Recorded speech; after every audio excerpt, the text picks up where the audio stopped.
Okay, so here we are back in the dashboard.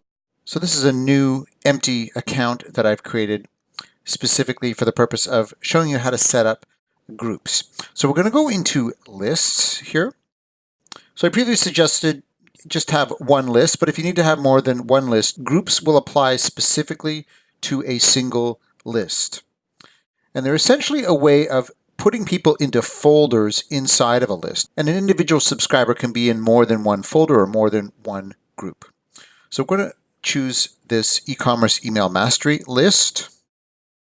Not a very big list at this point, just myself, but that won't matter for our purposes here. We're really just setting up the groups we might like to categorize people in. So what I'm going to do, I'm going to go under Manage Contacts and I'm going to click Groups. All right, and there's some explanation about groups here. So you can use sign-up forms. You can have people select the groups they'd like to belong to in the sign-up form. The problem with this is that it adds some additional friction to the process. You don't necessarily want to be giving people more steps to complete when they're signing up for your list. You want to make that process as frictionless as possible. And then segmentation is what we'll get into. You can actually use groups or combinations of groups to build segments based on the different criteria or folders that you may have people in. So we're just going to click Create Groups. And we're presented with a dialog that lets us create groups in different ways. So some groups are going to be mutually exclusive. For instance, you're either a male or a female. Or you can only live in one location, so you're either located in the United States or you're located in Canada.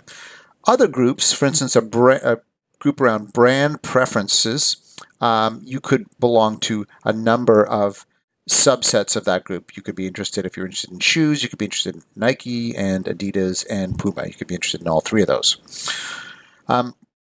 So depending on what type of group you're setting up, you can make it a checkbox where people can select more than one, or you may want to make it a radio button or a drop down where people can make only one choice. So it's an exclusive choice. And there's another option which is don't show these groups on my sign up form. So I'll get more into that in just a moment. So we'll create a group category around product interest. And in So Young's case, we essentially have three types of products. We have children's products, so they're purchased primarily by adults for like school age, elementary school age kids. We have our adult products, which are purchased by adults for themselves. And then we have baby products, really diaper bags. So these are really like maternity products. They're something you would only purchase when you had a newborn baby. So I might like to segment our audience based on those interests. So we're going to call them adult products, kids products. So people might be interested in both our adult products and our kids products, and even all three, maternity products, or they might just be interested in one. And I can add other groups to this group category if we had others, but we don't. And I'll click Save.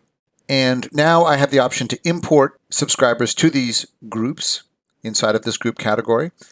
So for instance, if I'd already segmented my audience based on their interests, I could import them, but we're going to click Done for now. So there's one group. I'm going to create one more group to show you another example. So this time I'm going to make a group based on people's locations. So this would be mutually exclusive. Again, you can only live in one location. And I'm going to create a drop down here so that people could select just one of those.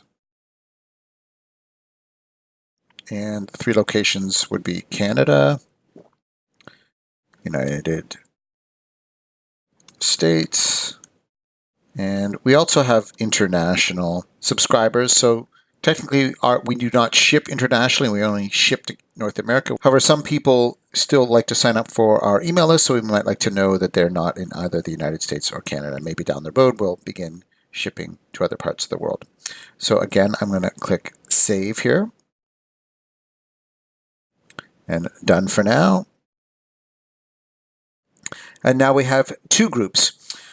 So again, these are basically folders that we can now start to filter people into. And the way we would do that would be through sign-up forms, but there's a trick I'm going to show you in a bit so that you can create exclusive forms. So depending on how someone entered your list, you could automatically filter them to a group. Now, unfortunately, MailChimp only provides you with one sign-up form per list. So in an upcoming lesson, I'll show you all the different form options, as well as the best way to use forms to create groups that you can then use to segment your list.